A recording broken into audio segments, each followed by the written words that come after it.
Okay, welcome to day 2 of mindful living, learning to live mindfully each and every moment of our days.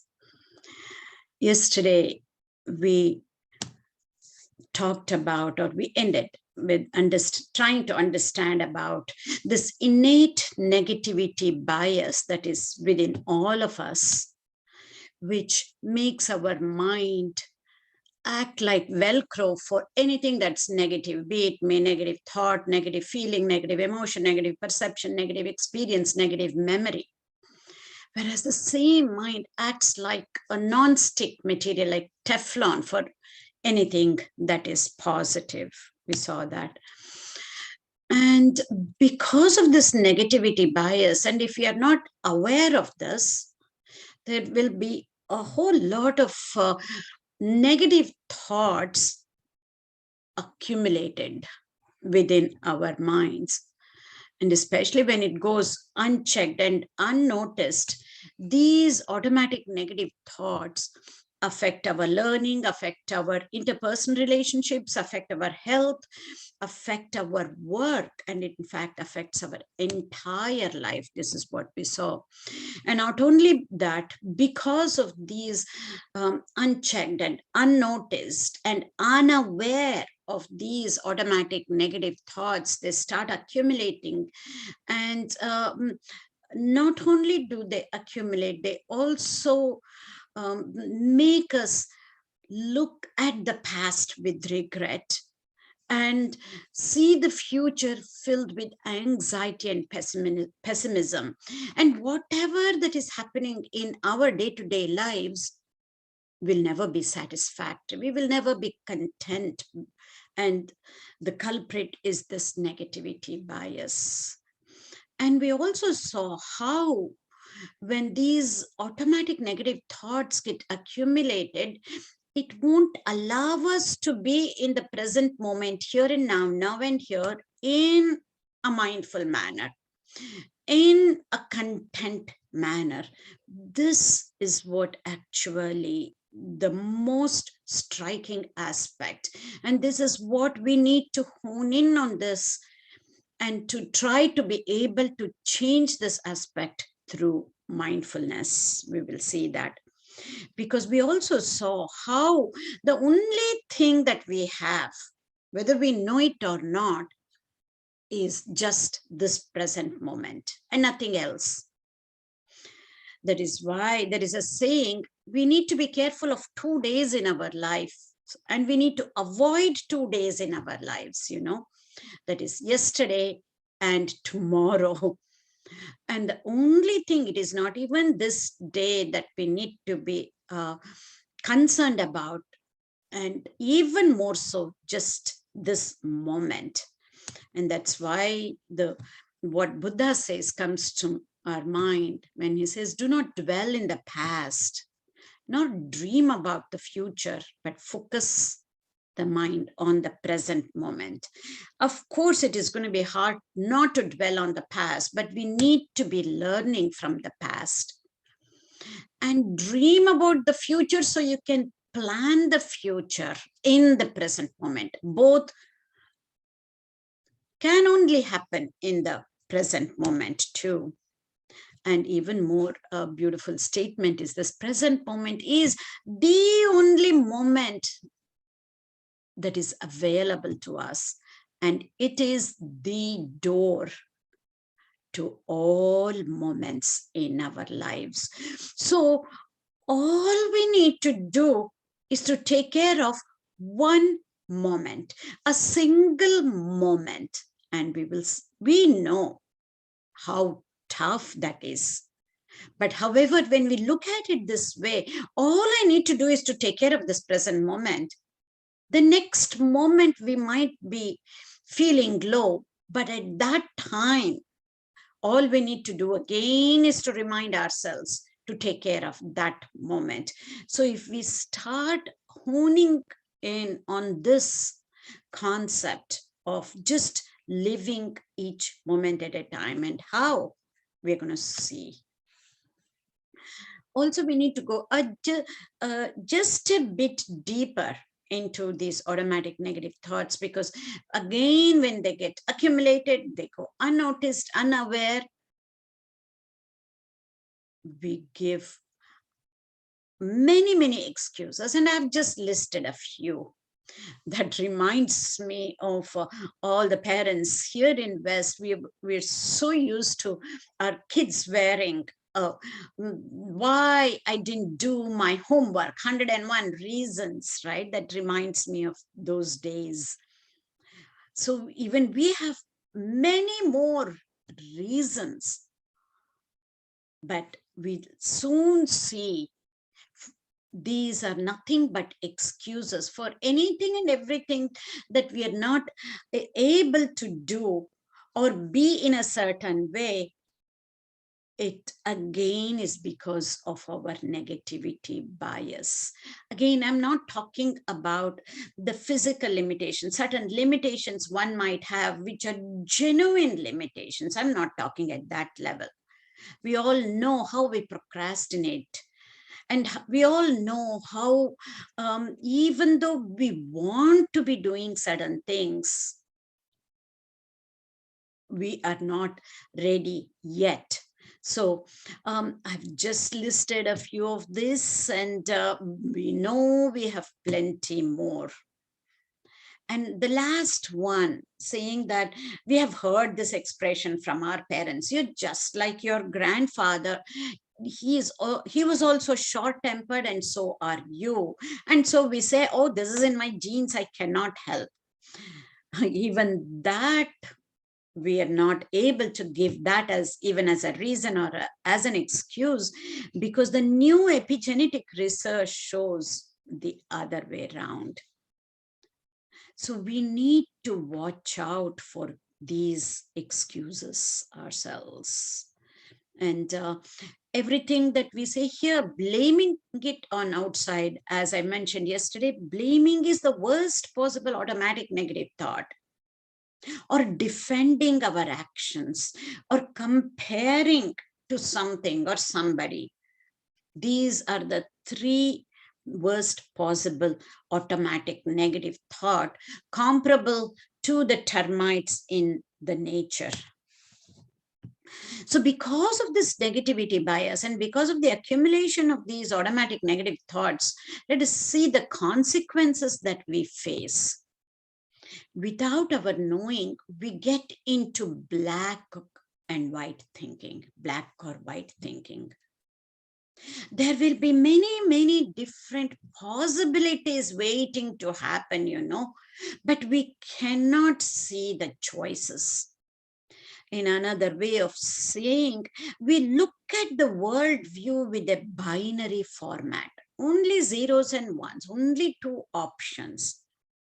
Whereas we know when we are positive, when we are calm, when we are happy, we know we have experienced, and for sure we know that there are many different possibilities, just like looking things from a quantum physics perspective, that there are many different choices waiting to happen, but we only see it as two choices. And blaming others and this or on the situation is one of the consequences, as I've mentioned, and defending ourselves. And because of all of this, we get into an illogical logic. We use this ourselves, and especially we hear this from the kids, such an illogical logic we use to defend ourselves or to blame others. Because of all of this, our self-awareness, as I keep saying, this is one of the most important quality of our conscious mind. And this is what actually makes us human. And this self-awareness decreases. And again, as a consequence of all of this, we cannot be what we want to be. We have everything in our lives and much more than we even dreamt of, but yet we are not as happy as we would like to be. And because of this bias, it causes fear, anxiety about the future, and the anger that we are not able to manage. And without any reason, if sometimes feel sad also. However, think about this. There is no magic pill that comes in a colored bottle that we can take it in and get rid of this negativity. The only way out is through knowledge, through self-awareness, and to be able to change this negativity within us. And many a times we don't realize, we only focus on the consequences of our actions, but not so much on our thoughts. Today, I'm going to go a little bit deeper, how even our thoughts have consequences. Only starting from our thoughts, of course, it results in actions, in our habits. But we need to start thinking or looking at the level of thought itself. So with this, we're going to go into a little bit more deeper into understanding more of some of the core neuroscience concepts before we go into mindfulness itself, learning to know what mindfulness is all about from many different angles than what we have heard of so far. As soon as we say neuroscience concept, it's all about mind and nothing else but mind. Mind and so the brain.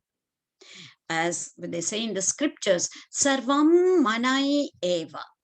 It's everything is about the mind. So we're going to go deeper into the mind and the brain itself. And looking at the brain, we can go from many different angles. I'm going to take just a tad of anatomy of the brain, especially in this country. And I know many of your kids have gone into medical school. Neuro Anatomy is one whole semester. They teach and they learn neuro anatomy for one whole semester. That's how much to know about the brain, various different parts and various different networks and the types of nuclei and what happens. But I'm not going to get into that reductionist approach.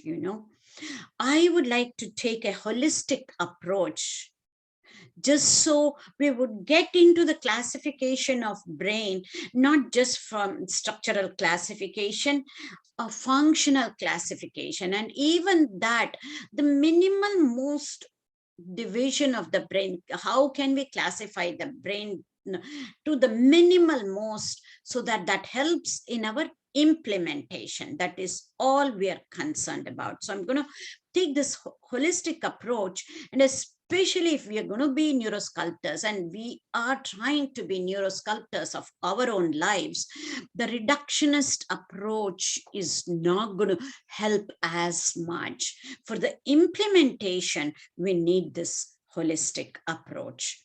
So we're going to try and classify brain into only two parts. Of course, not the right and left brain. That classification, we might say, it has almost obsolete. Only in certain circumstances that classification of right and left brain might come in handy.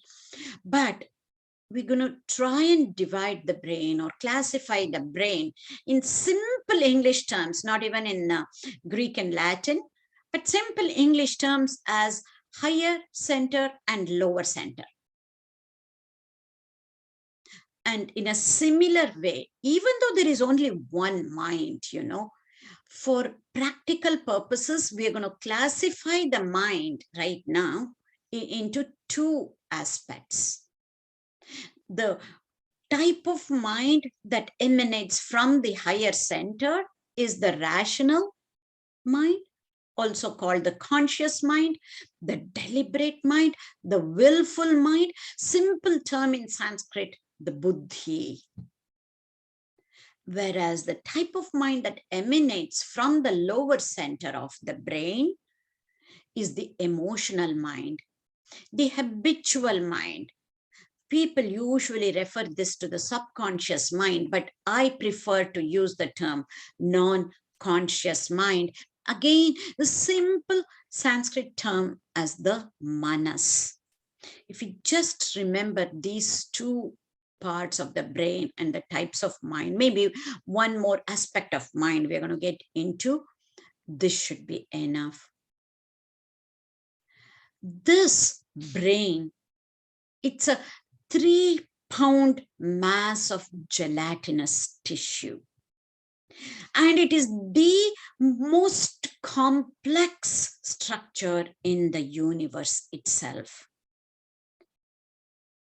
It has the storage capacity that surpasses any supercomputer.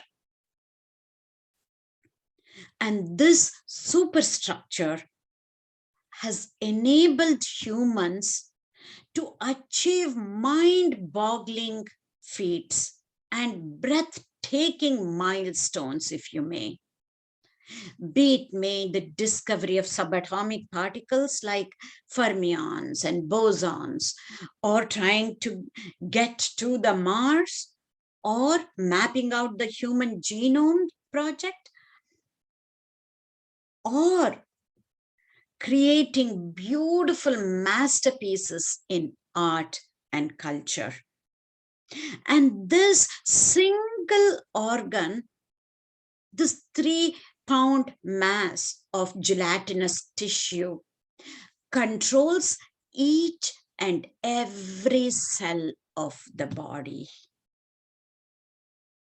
Not only that, this complex organ ultimately shapes our thoughts, our emotions, our feelings, our hopes, our dreams, and our imaginations. And this ability of the brain to be able to perform all these functions is what makes us human. And especially the part of the brain, the higher center of the brain, wherein the many different qualities of our mind, or if you may, the powers of our mind, be it may the self-awareness, the free will, the discerning power, and the willpower to be able to do anything, they come from this buddhi, or which emanates from the higher center of the brain. This is so complex. We will delve little bit deeper today into the structure of mind and the structure of the brain, and little bit deeper about the mind.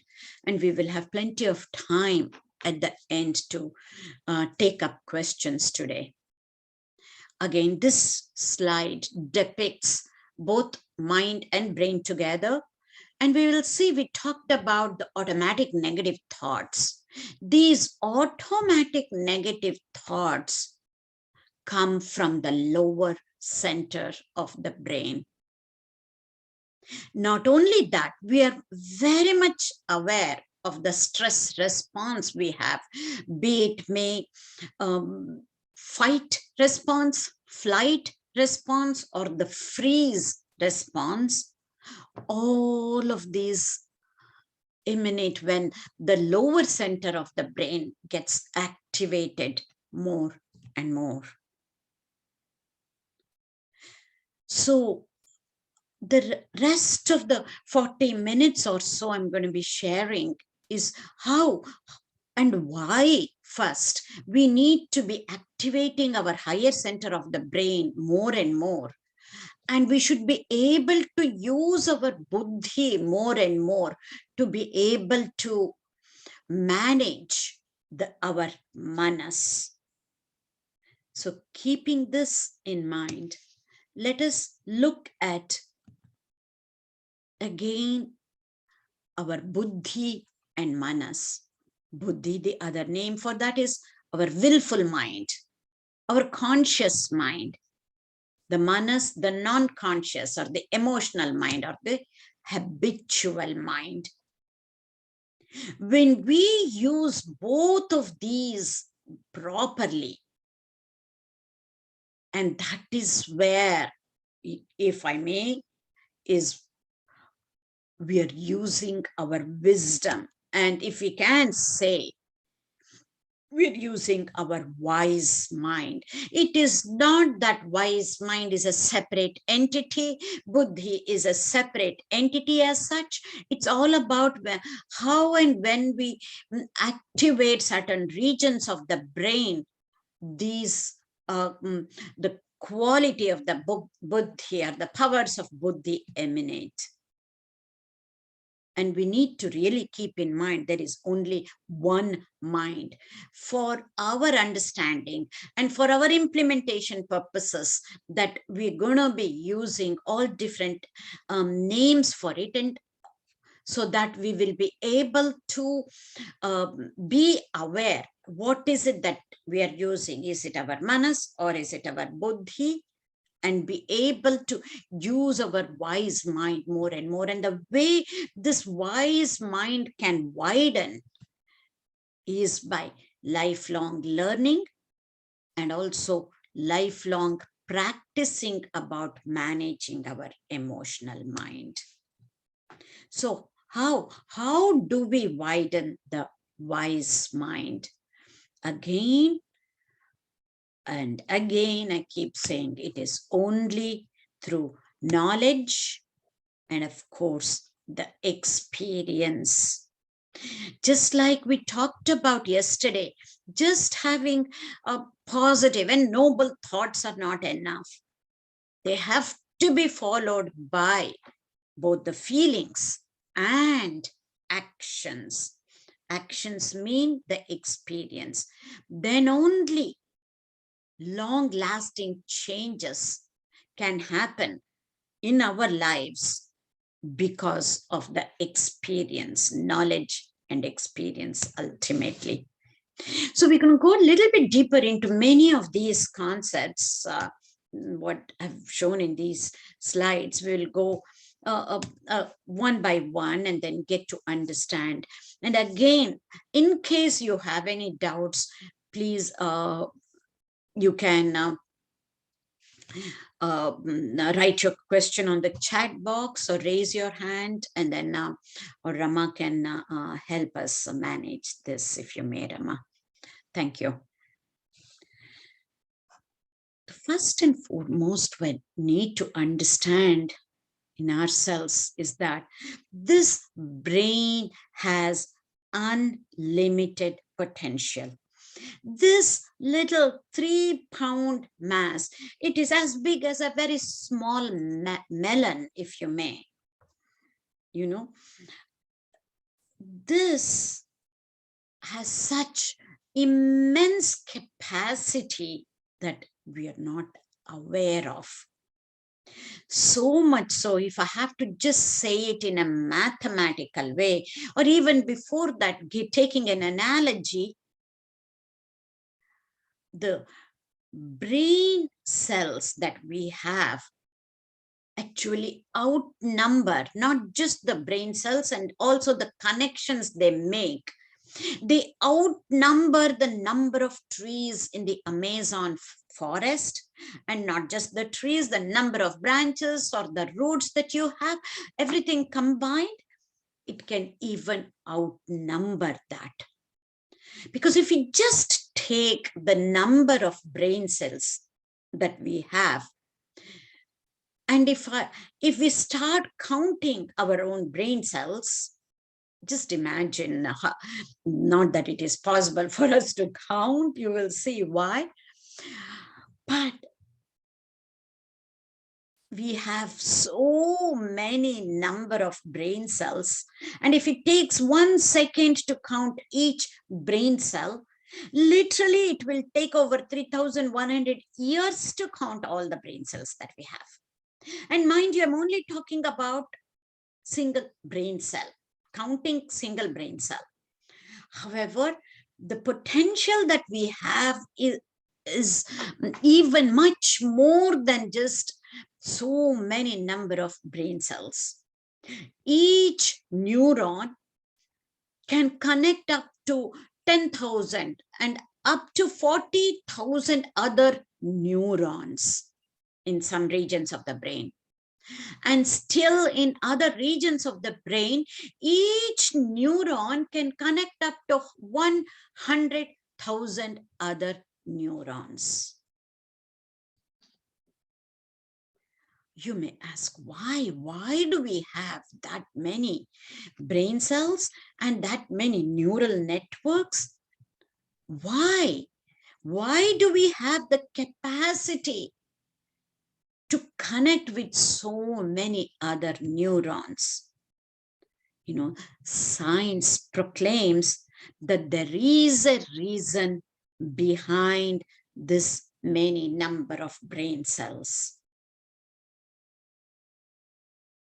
And if I have to just say in one phrase, Sanskrit phrase, and that comes in Bhagavatam, as a matter of fact, says there is a saying, Brahmavalokadhishanam. That means only humans have the capacity to figure out that Brahman, the aspect of Brahman, or the concept of God, the concept of whatever you want to call the original source, or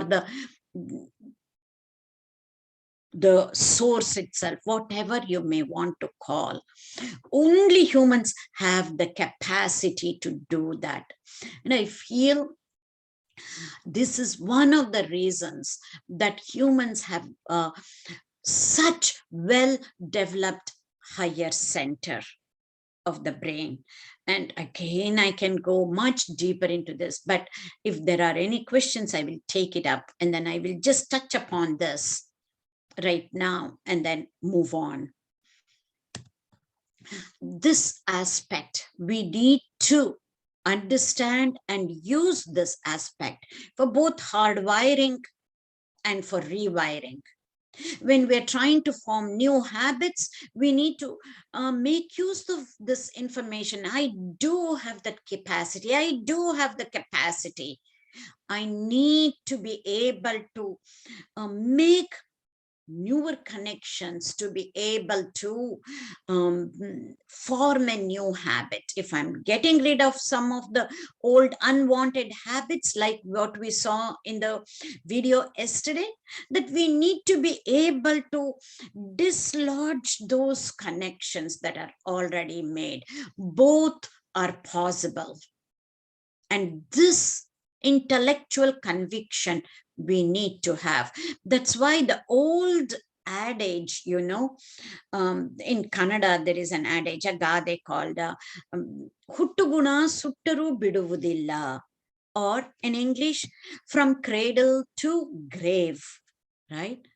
And that adage is made false by the new neuroscience research, especially that of neuroplasticity, that it is possible to change anything that we want.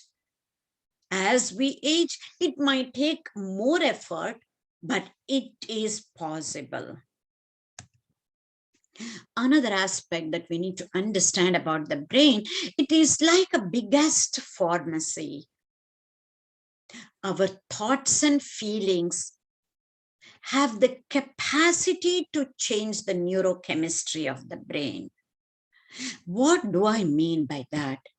Every thought we get, every feeling actually releases certain chemicals in the brain. So much so that our brain acts like the biggest pharmacy that is open 24/7, and it is open until our last breath. And this intellectual understanding is extremely important for us to be able to use this to regulate our own emotions. And another aspect of our brain is that our brain is capable of doing anything and everything. It works like a magician, a genie. It is waiting for our command to do anything. However, we need to be really, really careful about how we understand this. There is no magic behind this, even though I'm saying that it is a genie. I will tell you why it is, why I'm saying this as a genie, because things can happen in an instantaneous manner, in the sense we might be so angry, the next moment we have the capacity to be very peaceful. In that sense, I'm saying it can work like magic. However, it is not that we can ask anything and everything to our mind or brain, that we're just going to get it like this Aladdin lamp that you see in the fairy tale. You rub it and a genie comes out and then says it. No, not in that sense. It is like whatever we wish for, our own wishes, our own desires, we need to actually convert that into goals, plan it out, and follow it up with action. Only when we are little kids, our brain acts like a genie. Kids believing in Santa Claus, kids believing in whatever, our tooth fairy and whatnot. Then the kids have parents. The parents fulfill the kids' wishes and desires. Many a times I see even adults just wishing for things to happen. And when it happens, they don't even realize how it would have happened. Many different ways, of course. But the way that is empowering is when we know our own wishes and desires, and when we convert those desires and wishes into goals and plan it out and make it happen with our effort, and of course with others' help also,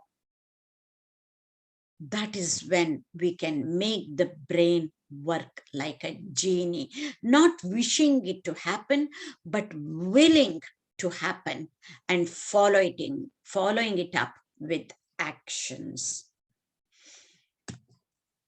So with this, we're going to move on to a little bit deeper into a few more concepts as to what is a thought, and what are feelings, and what is the relationship between thought and feeling and our actions. How do we understand all of this? So if I ask somebody, what is a thought? Without using the word thinking, it is extremely difficult to define thought. However, as I said earlier, I have simplified in such a manner any definition, any classification that would help us, just so it will help us in our implementation and nothing else. So if you ask, what is a thought? Thought is nothing but an idea, a notion, an idea. When an idea or a thought occurs again and again and again, we start believing it. This is the culprit, in the sense, yes, the thoughts are real because every thought changes the electrical activity of the brain. Every thought releases a neurochemical. However, not all thoughts are true. Just because the thoughts come repeatedly again and again and again, we start believing those thoughts. We think all thoughts, especially because they are our own thoughts, we think all thoughts are true. Absolutely not. One of the saving grace of the automatic negative thoughts is that most of the automatic negative thoughts are false. And not only the automatic negative thoughts, any conscious thought, we need to know and put that thought into a true or false test to see if it is true or not. And especially when it comes to interpersonal relationships, and when we are thinking about somebody else, and if we already have certain biases, and as we said, we do have biases innately within us, and not just, I just call it as a generic term as negativity bias. If you go deeper, they're called cognitive biases. There are several hundreds of them. We're not going to get into the classification of it, but we can just say we all have innate biases within all of us. It's not that simple. Anything negative that I see, that is because of negativity bias, and everything else is fine. No. Until and unless we start questioning our thoughts. Why did I feel like that about this person? Is it because of my experience? Or do I already have some preconceived notion about this person because one of my close friends talked about this person in a negative way, and we believe that? Until and unless we question this and go through the experience for ourselves, we cannot take, even though they are our own thoughts, that all our thoughts are true. Extremely simple to understand, extremely important for us to implement, and extremely tough to implement. In the beginning, we need to be so aware of our own biases. We take our biases for granted, and only because we have thought about a person in a certain way, we start believing it is true. It could be either in a positive way or in a negative way. Even false positives are negative, as we know. But we need to understand that thoughts are real, but not always true. And we don't realize. We focus only on our habits. We focus on our behavior. We focus on our actions. Behind that action is a feeling. Behind that feeling is a thought. In other words, everything under the sun that happens, it would have begun from a thought. Whether a conscious thought or a non-conscious thought, doesn't matter. Everything starts from a thought, especially the automatic thoughts. If it's a non-conscious thought, it is so fast, we can almost call that as it turns into a feeling instantaneously. But a thought, when it forms, resulting in a feeling, results in an action. Again, little bit deeper we need to go into this. We don't realize many a times we focus on the action because, oh, we don't like certain things, but yet we do this. And especially when it comes to, let us say, at work, let's take an example in the workplace, and then it is easier to understand. We are in a meeting, and there is in the meeting a deadline is assigned, a time and a person who is in charge, and that happens to be you. And you know pretty well it is going to be so hard. As soon as that is said, you much more than the thought, it is the feeling. You know it is impossible. You even voice your opinion.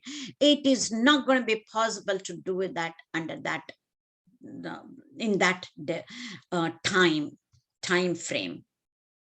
But yet sometimes you have no choice at all with that decision, and you have to work, and then we do end up finishing the work on time.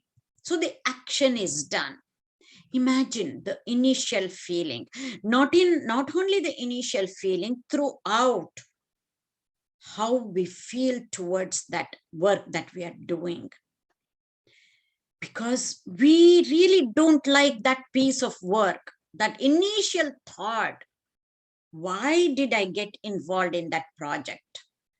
Because you don't like that project, but you will end up doing that. The action is done, but yet the thought and feeling go against our action. When we think about it in a logical way, it does not make sense at all. When we have finished that work, be it may at home or at work, we would do the work, we would finish on time, but we are resisting that. So our feelings are negative. And of course, we're resisting the thought also. This disharmony with our thought, feeling, and action is what causes stress. We would not have thought about stress from this perspective, you know. We would have finished the work. We would have completed whatever we need to do, even at home, the chores that we do, but we resist. But using simple logic, which means we need to be using our higher center of the brain and ask, is this making sense? I am done, but I'm resisting. I don't feel good about this work, but yet we do it. If we do not have a choice, we might as well start liking what we do. As simple as that. But those negative feelings are coming from the lower center of the brain or from the manas. And that is where using logic and the discerning power from the rational mind or the buddhi is what we need to use to overcome this. All little tidbits about how do we start training our mind. Again, going a bit deeper into this relationship between this thought and feeling, we're going to just see how it is done. We already said every thought releases a chemical and produces a feeling. Depending on the feeling that we get, another chemical, similar chemical is released depending on the feeling, and similar thoughts are created. Why do we need to change our thoughts and feelings, especially when the action is done, is very clearly can be understood and depicted from this slide. Because negative thoughts release negative chemicals and produces negative feelings. That in turn becomes a vicious cycle, producing more negative chemicals, producing more negative thoughts, to put it in a very simple manner. But yet we would be doing the action, the work. Understanding this is how we can come out of that situation. Somewhere this vicious circle Why? Through this understanding, we can stop the cycle and change that. Anyway, I need to do, I have done it. And even after doing it, we will be remembering and still thinking in a negative way many a times. That is the sad part many a times. But again, we need to understand that we are made, or we have evolved into feeling beings, and we think once in a while. This is what I mean by the lower center of the brain when we use a lot, or the mind when we use a lot, the habitual mind, we are on that autopilot mode, not thinking, but just feeling and doing things. So until and unless we train our minds, most of the times when we use our lower center, the center of the brain, or our habitual mind, or our emotional mind, because of the innate negativity bias within us, we end up with negative feelings. This is where, again, we need to understand and come out of that. So how can we be thinking more? And that does not mean always in a logical way of thinking, but with the right type of feelings is what is important. This is where, again, when do we have to think first and feel later? And when do we have to feel first and think later? We can give many different examples for that, but just for you to think about this. Thinking creates our feelings, and feelings create our thinking. But first and foremost, we are thinking beings. We are, feeling beings that think once in a while. With this, we move on to, this is nothing but science of habits. This slide, what you're seeing is how habits are formed in our brain. First, before our habits end up as action, this is how the brain rewires itself. Everything starts off with a conscious thought. Repeated conscious thoughts happening again and again and again will end up as, and it goes down deeper into non-conscious ways of thinking. It becomes automatic. And our non-conscious ways of thinking becomes our non-conscious ways of our being, our habitual ways of thinking and habitual ways of being. That is where we say it has become a habit. And a scientific term, if we may call that as habits get hardwired into our brains. By then, our thoughts would have moved deep down into the lower center of the brain, starting from the higher center.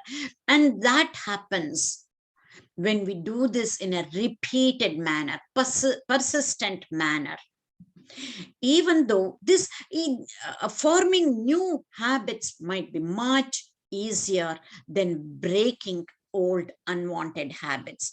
That's why the saying goes, unlearning is much more difficult than learning. The scientific reason for that statement.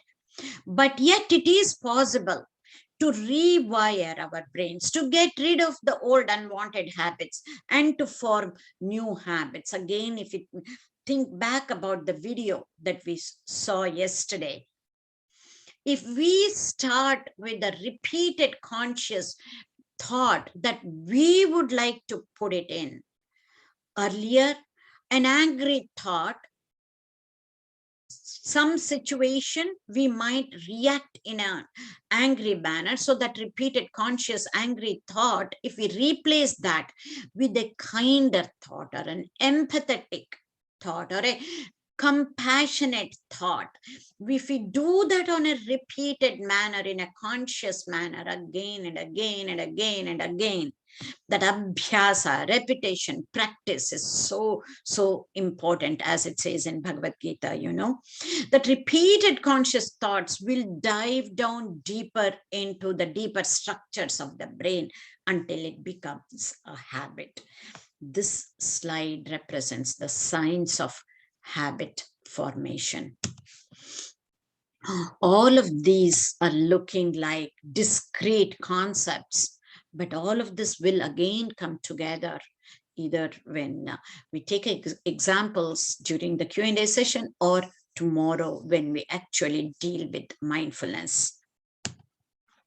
Okay, and I want to go a step further into how I already said that we are all programmed to be feeling creatures, that feeling beings that think once in a while.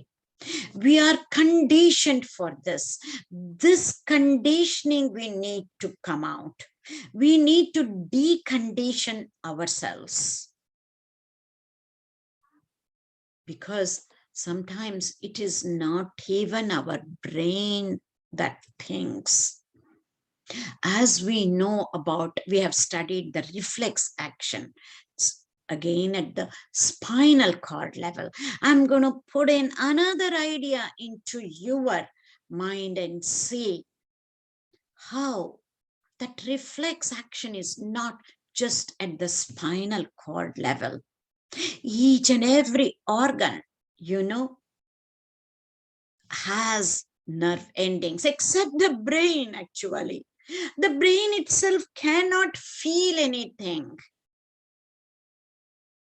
Some of you might not know about this fact. The only organ that is not innervated, that means the only organ that is not supplied by nerves, is the brain. So the brain as such cannot feel anything. But yet, yes, we do get headaches. How? It is the blood vessels in the brain that are innervated, that are supplied by the nerve endings, which is what? The dilation and contraction of the blood vessels in the brain that causes the pain in the brain. But the brain itself cannot feel anything. Except the brain, each and every cell, each and every organ has nerve endings. And they have different types of receptors, pain receptors that can feel. So many a times our body becomes the mind, a very profound statement. Because we are feeling beings. We feel certain way. So because we feel that way, we think the same way. Whether the feelings are right or wrong, we don't know, because there is no right or wrong about feelings. Only at the thought level, only at the thinking level, at the conscious thinking level, thoughts, we can say that's right or wrong, not with our emotions, not with our feelings. We just feel. No right or wrong about the feelings. That is why we need to question our emotions. We need to question our feelings. Extremely important aspect for us to understand. This slide again is very important. So our very body is causing us to think. When we take this concept a little bit further, deeper, and then we will see how aversions happen, how craving happens, aversions towards certain people, craving towards certain objects, and addictions happen. We will be able to understand in the next couple of slides. This aversion, yeah. There's one question for you. Sure. I think Sugan has a question for you. Yeah. Oh, thanks, Rama.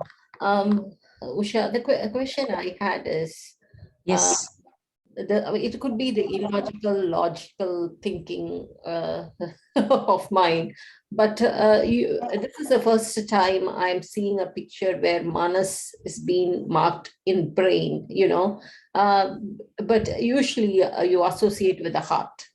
That the brain not having the feeling, but the body is having the feeling, and somehow it ties to the heart uh, to feel the emotions. It feels like it's coming from there. Yes, it is that hard. We have had many discussions. We can even say it is hard, but we are not really talking about just the anatomical heart.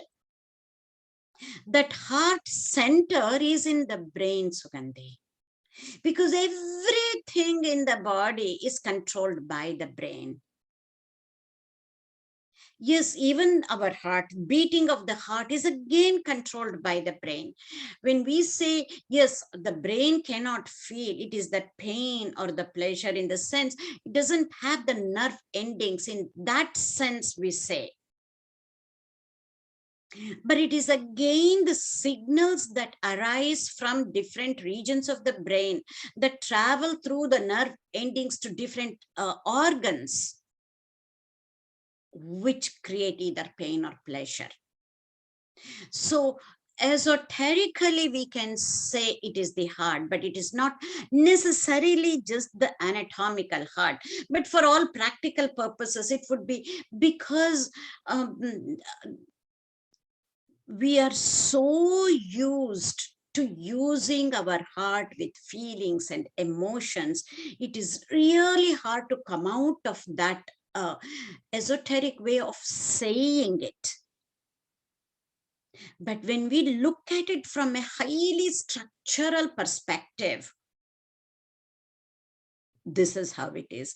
But I know there are some certain cardiologists, they've also started talking about the heart, even the anatomical heart. But truly, even that anatomical heart is controlled by the brain.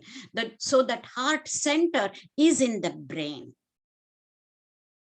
And also the mind, we can discuss that later on.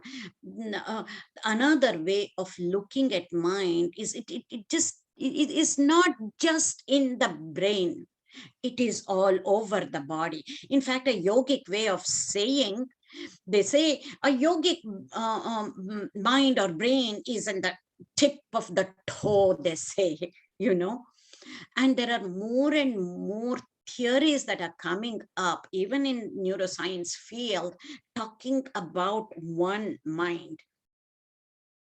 They don't call that as cosmic mind, as they say in the scriptures, but they call that as one mind. And it is extremely hard. That again comes the question of consciousness, Sugandhi, what you're talking about, even the question that you had sent yesterday in the group, in the WhatsApp group, These are all very gray areas. Even the terminologies, they overlap. So we need to be careful. But if we have to look at it in a very scientific manner from a structural perspective, the heart center, the part of the brain that controls the anatomical heart is actually in the brain itself. Thank you. Sure. So coming back, that aversion and craving, what I was talking about, is directly related to the intensity of our thoughts.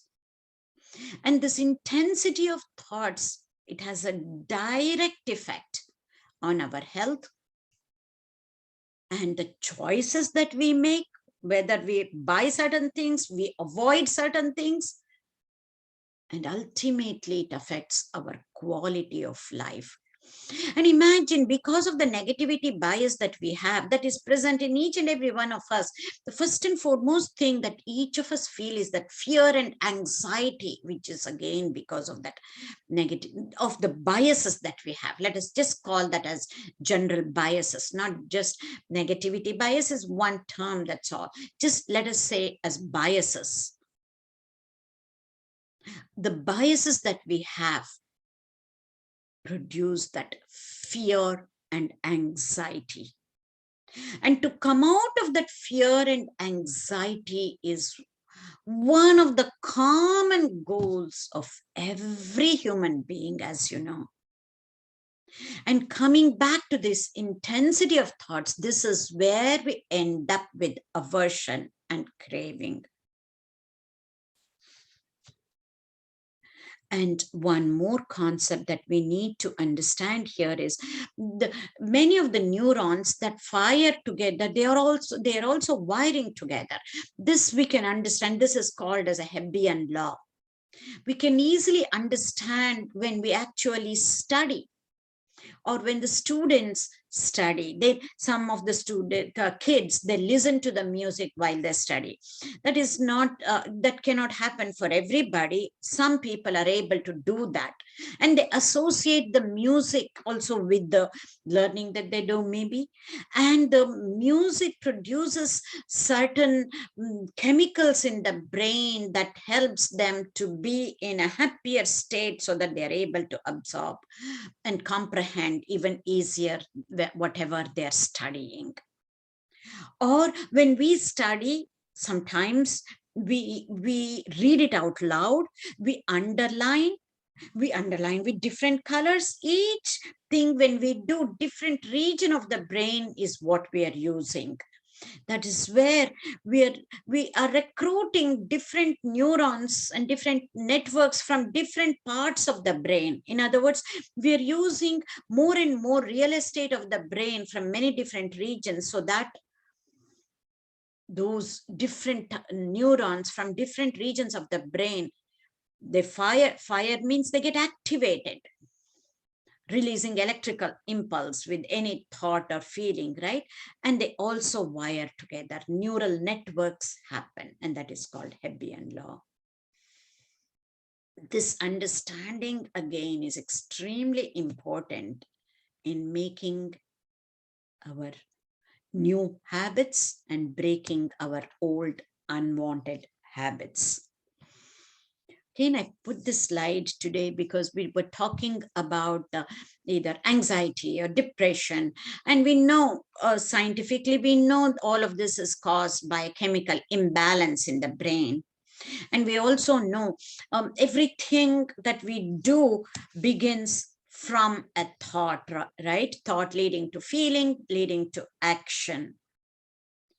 And how does this chemical imbalance happens? Let us say we get a thought, it's a negative thought, producing a negative feeling, but we have to do the action. And we're not sure whether we can do it or not. That itself causes the anxiety. And if we can try the same thing, if we are looking at it in a positive way, will produce a lot less anxiety within us than otherwise. So this aspect of thought producing feelings, producing actions, we can see if we have depressive thoughts, producing depressive feelings, producing either depressive action or non-action for that matter. In a similar way, whether it is depression, anxiety, panic attacks is a type of anxiety, our stress, the chronic pain that we go through, and addictions have a basis on this neuroscience concept.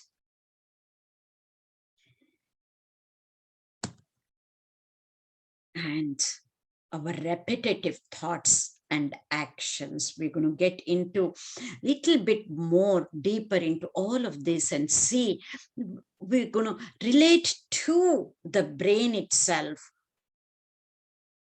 what happens when certain region of the brain gets activated more, and these things can ensure a result because of that. And then which part of the brain that we need to either deactivate or activate more to reduce such chemical imbalance in our brain. And lastly, I think this probably is the last neuroscience concept, maybe. Yeah. So why all of this necessary? Again, yesterday we said just having positive thoughts are enough. They have to be followed by positive feelings. Again, one more important aspect that we need to understand is feelings are felt at the level of the body. That is why feelings stay much longer. Thoughts are at the level of the mind and they come and go and they are fleeting, whereas those feelings get expressed at the level of the body. So much. So we have heard about the gut feeling, and there is scientific deeper understanding even with that, because the gut or the digestive system has so many nerve endings, and so much of the chemicals that are released in the brain, they are also released in the gut itself. So much so, gut is considered as the second brain of the body. Anyway, coming back to understanding the deeper connection between mind, body, and behavior. We all understand that there is a deep connection between our body and mind. We are fine, we are fit, we are healthy, but we have a tiff with our teenage son. And when we go to work, that is still on our mind and how our body feels. If we have some chronic pain and then suddenly without our knowledge, that pain, chronic pain creeps up, or we develop a headache when everything is going great, only because of that little argument with our teenage son. Or we are fine in a positive state of mind, very happy, everything is going great, we're about to go to get together to our close friend's house, and then we fall and we have a fracture. And suddenly, because something happens to the body, how it affects our mind, I don't even have to explain any of this. But what we don't realize, and we need to pay a little bit more attention to this aspect, is that not only do we have a deeper connection with our body and mind, but also on our behavior, on our actions, on our habits. Once we understand this, we should be able to change our mind. Or if we are not able to change our mind, maybe through understanding, not forcing ourselves, but if we need to force ourselves, so be it, by using our willpower. Otherwise, by understanding, we need to focus on the actions, on our behavior, such that the reverse happens, the body and mind harmony also happens. But we need to understand this close connection between body, mind, and behavior. This is again the foundation for many of the therapies, many of whether it is for depression or panic attacks or any type of anxiety, bipolar, anything for that matter. The foundation for that kind of therapy is this, what we call it as cognitive behavior therapy. The foundation is that understanding that there is a deep connection between body, mind, and our behavior. So now we understood about that manas and buddhi. Do we listen to our manas, or do we want to listen to our buddhi? Which one wins, our manas or our buddhi? If we have untrained minds, you know. But yet, many a times that is where we listen to our manas because it is untrained.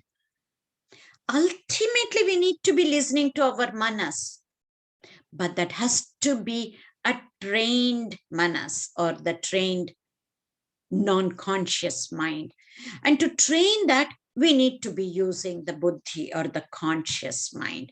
This is the secret and this is the key. And then we will see that again tomorrow when we get into mindfulness itself.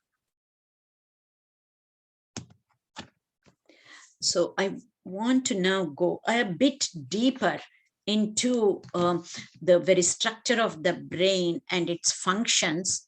If there are any questions until now, if it's a strong doubt, then I can take it. Otherwise, I would like to finish the next, just 4 or 5 slides. And then can we take the questions, Ramaa? Unless there are doubts, I can handle. No, Usha, go ahead. There are no questions and we can wait. All right. So let's just go a bit deeper and see again about the higher center and the lower center of the brain and how they function. Let's just first take the lower center of the brain. From this, our habitual mind or the emotional mind or the non-conscious mind comes about. When this lower center is very active, let us say what happens. As I mentioned earlier, this is where stress response happens. Our fight, flight, our freeze response. We are more anxious. We are nervous, fearful. And when people get panic attacks, it is this lower center of the brain that is active. Many times we become worrywards, too much of worrying. And we get stuck on our thinking pattern. That is what we call that. We obsess about certain things. Or we get stuck on our actions. That becomes compulsive behavior. And when it gets unnoticed and unchecked, it can end up as obsessive compulsive disorders. Otherwise, if we can check this out, and if it is in a proper manner, in a normal physiological manner, if we don't let it become pathological, then this is a great sign for anybody who is successful. But anyway, we also get into negative behaviors. Because of all of that, we are very inflexible.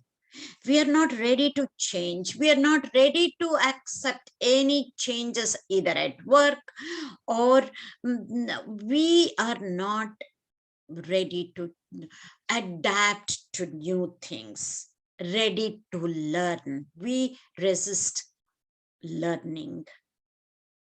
And all the things that we talked about, the ants, automatic negative thoughts come about when this lower center is highly active. Let us see what happens if the higher center of the brain is less active. See the arrow, it's downward. If this higher center, which I've been saying, which makes us truly human, because this is the part that is so well developed when compared to our four-legged cousins with a tail. So when this higher center is less active, we have very short attention span, poor time management skills. Many times we are disorganized and we procrastinate a lot. We become highly emotional and we cannot learn from our previous experience. And when many people have the social anxiety, test anxiety, or anxiety about public speaking, and some people even become quite lazy and listless, and they're uninspired and unwilling to learn. Not only that, we behave in ways that never match our wishes and desires. We have all desires and wishes. We want to be doing this. We have all these desires on the New Year's Day. We need to make them as goals, not just wishes and desires. Because if they just remain as desires and wishes, and if we are not aware of how our brain works, we know all our New Year resolutions stay only for a couple of weeks, many at times, for many of us. That's because we behave in ways that don't match our desires. So what is it that we need to be doing for all of this? Is to understand when that higher center works very well, and if it is activated very well, what happens? And again, willful mind, rational mind, deliberate mind, or the buddhi is coming from this part. We have long attention span, and we persevere with whatever we do.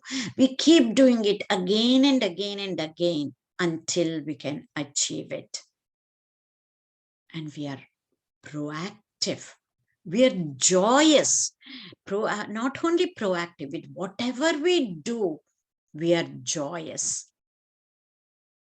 We plan out things for the future and we put it into action. And we take decisions based on our planning, not from an emotional way. And we learn from our previous experience, and we try to do things differently the next time. And this is where, when higher center is quite active, our critical thinking skills are in motion. So important for us to be questioning, right? And we can understand our emotions through cognitions, and we have the ability to express our emotions rather than just saying that we are angry. We know how to express. I do feel that anger welling up, we say, rather than I am angry in an emotional way. And not only that, we are able to see many choices when we look at anything. Our worldview changes and we look at things with choices. May not be everybody, but we need to train ourselves to be able to see things with choices. And our discerning power, our discrimination power will be, and along with self-awareness, gets heightened when our higher center is active. And not only that, our willpower is at its highest when our higher center is active. And of course, I'm saying all of this as though it is, each one is in a separate compartment or a box. In reality, it is nothing like that, because for certain things, we know all of us have a lot of willpower for certain things, not for others. We are able to discriminate very objectively with certain things and certain people, not with others.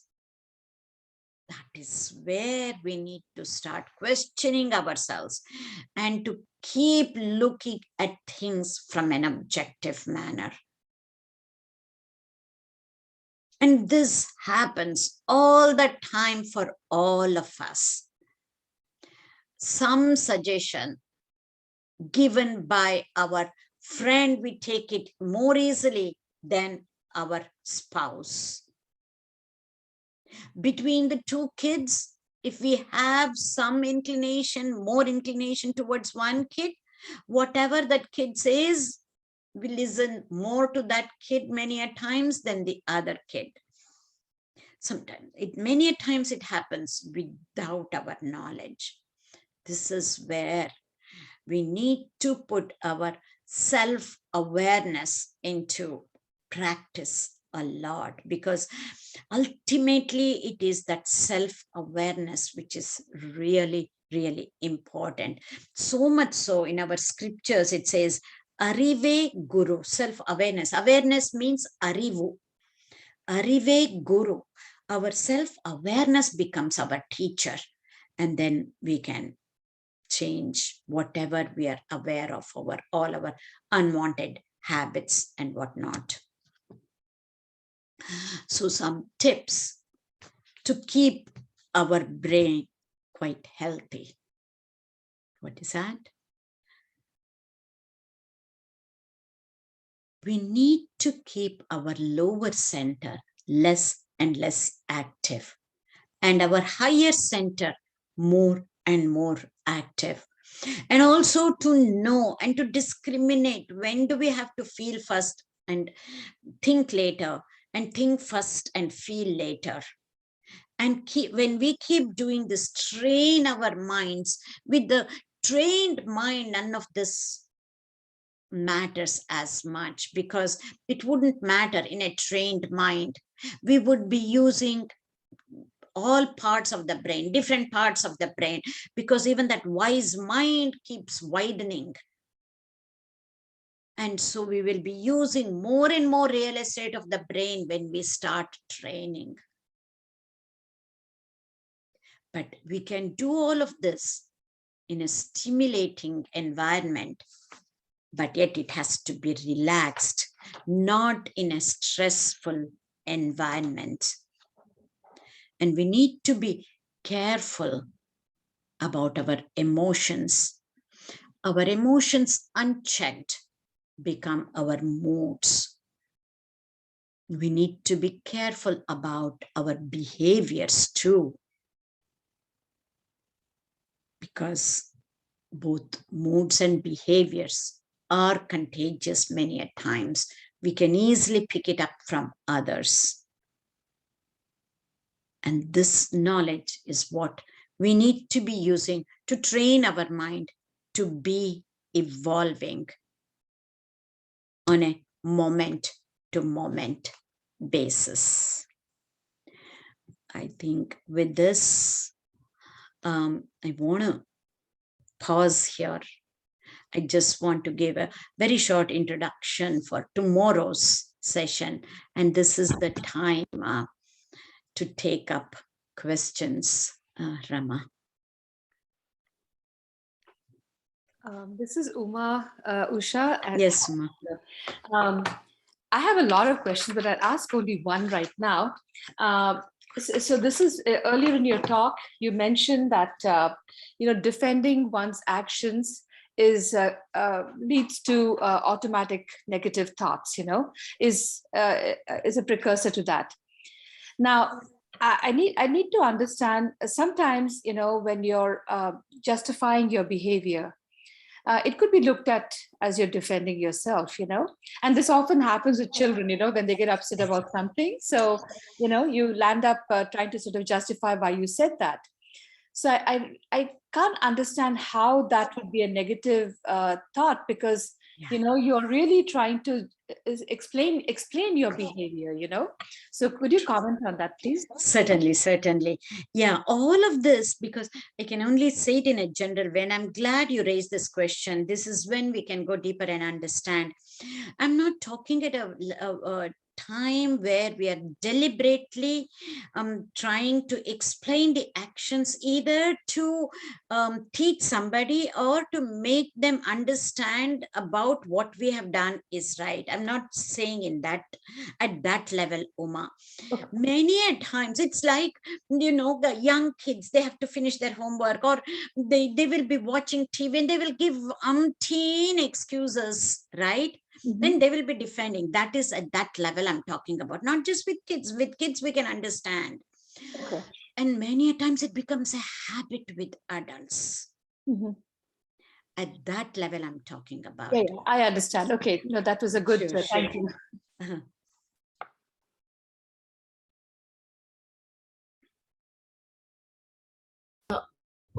Usha, this is Sasukanti. Are we supposed to listen and try to understand this from a perspective of self-evaluation only? You know, especially since we shouldn't relate it to our environment or how this all ties to others, or the external forces. Yes, a great question, Suganti, again. Whatever I've been saying, of course, that's a disclaimer. I think I should have said it in the beginning. We need to keep relating this to ourselves for self-evaluation, as you rightly said, and for self-regulation. Otherwise, what happens is, especially with negativity and negative thoughts, it is so much easier to be aware of somebody else's negativity than our own. All of this 3-day sharing is about for self-evaluation, self-training, and self-regulation now, Sugandhi. Thank you. It's a great, a very important question. Yes.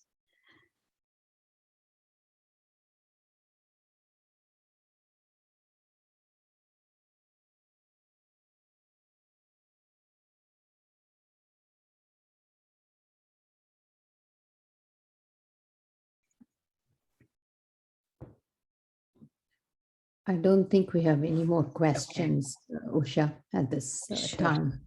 I think all of the rest of us are just still absorbing what you have said. I know it's a lot. Science is about this. I know it is a lot, but if I just give just a little bit, we will never be able to connect the dots for a bigger picture, even with all this information, knowledge, and to make it wisdom, it's truly a lifetime journey, according to me. That is why I keep saying this evolving process is on a moment to moment basis and never a stage to reach. And that is really very hopeful. Not that, oh my goodness, it's a lifelong process. I look at it as a hopeful way of looking at life, because we have so many opportunities. Every time we have an opportunity to be able to evaluate ourselves, regulate ourselves, change ourselves, so that ultimately that evolving is about being more kind, more empathetic, more understanding, more loving as much as possible, and not just for our own people, me and my group, but to keep expanding that more and more, so that me becomes we, and that we gets expanding as we go along. I feel this is the reason for that many brain cells that we have, and the possibility to be making so many newer connections, and the possibility of getting rid of some of the old connections which might have biased networks in our brain. It is so hopeful. I don't have a question, but a comment or a what impacted me the most from today's talk, what the big takeaway is, I think two concepts that you highlighted. One is self-awareness. Like, even though we think that we know ourselves, it is only sometimes when others bring it up, even though when you receive some sort of a feedback, our initial thing is to defend ourselves, or as you say, the freeze or the flight type things that you tend to do. But one is bringing that self-awareness, but is also to sometimes look at yourself from somebody else's perspective, and what some simple actions of yours how it affects somebody else, you will not realize it till they bring it up. And then you think that such a simple action was perceived in a very different way, whether it is with your or loved ones at home or with your friends or even at work, right? This month has been something of an awareness for me in different ways from very different corners at work and in different places too. So that brings about a self-awareness, which once you want to improve yourself on, to say that how your actions are perceived by other people. And the two, I think, is the second one is about the habits that you were saying, as especially the one that has that resonates a lot is the repetition, which unconsciously then becomes a habit, that you pick up something good and you keep repeating. So I mean, it's like we going back to our school days and we kept memorizing. We felt that we were memorizing, whatever. It was a habit, keep telling.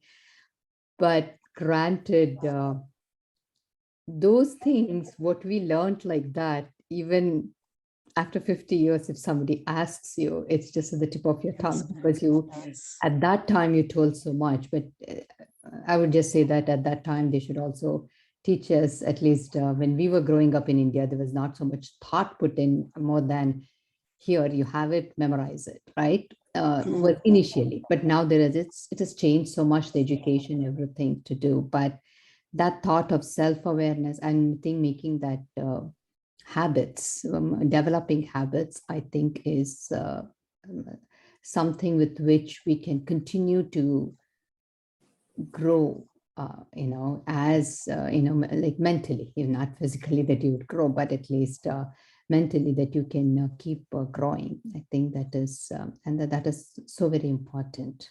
True. So thank you for highlighting that. I think we have one question. Actually, it's my sister. So Padmini? Yes, I would like one topic to be added in this, if possible, tomorrow. How to deal with mood swings of people around you. Yeah. We think we are always right. Okay. We may not be defending, but sometimes we still think that we are right. And we hold on to that position. But I would like to know, sometimes we may be right. Sometimes we may be right. But sometimes you will be subjected to the mood swings of people around you. How to handle it and see that things move on rightly. Training ourselves to accept the mood swings of others, because you cannot correct everyone in this world. But how to see that we lead a peaceful life when we are subjected to mood swings of others? We may not be able to correct them. True. Great. But how to see that our life continues to remain peaceful? That topic I would like to, if it could be added. I'll definitely try to address this, Padmini. It's $1 million question, and it's our lifelong journey to be learning, is what I can tell you. The way the mind works, we feel we have achieved so much with our emotion regulation, because I'll bring that slide again. Yesterday, I talked about most of the times we use this mind training based on our willpower. That willpower is what is holding, and then we're able to manage our emotions, control our emotions through our willpower.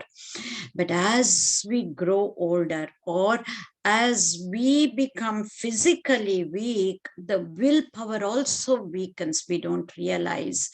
And that is why all the more this kind of knowledge, whether scientific knowledge, and if possible, even more beyond the scientific knowledge, is what truly kind of helps us, even when there is no willpower, to be able to use that kind of knowledge to be able to not just manage our emotions, but to even keep evolving.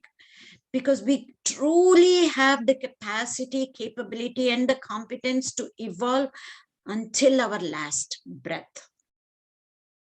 For me, I want to keep my goal higher and higher, so that at least we will be able to achieve part of that, at least is how I look at it myself.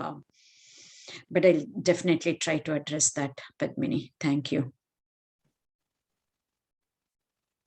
Thanks a lot. Thank you. Yeah. If there are no questions, I'll just one last slide I'd like to show, and then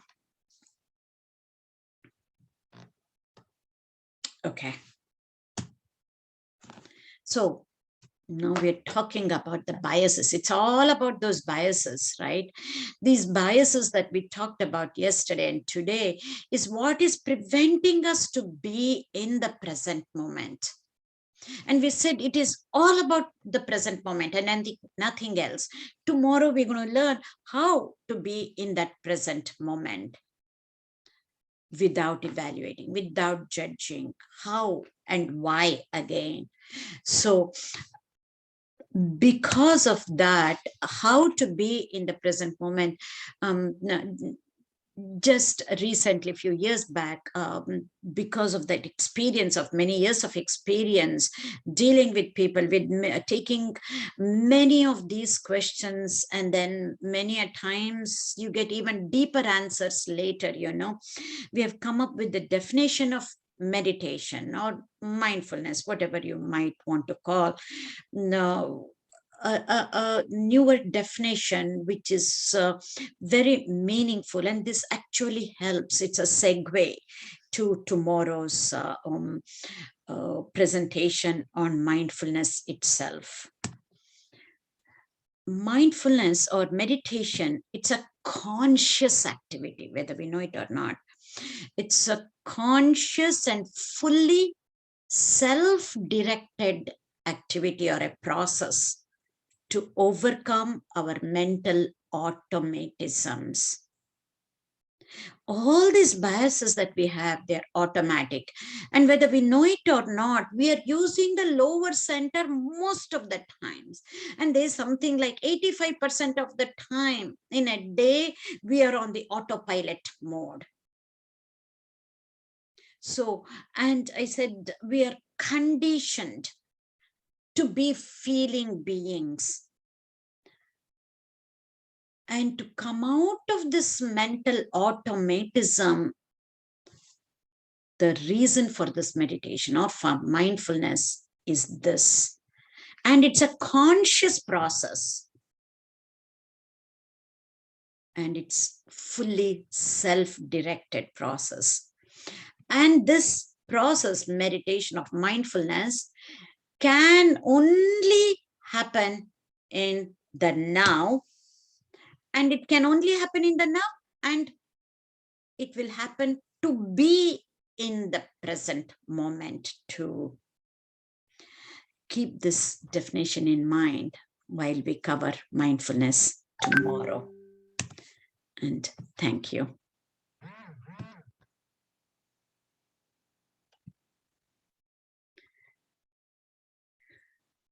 And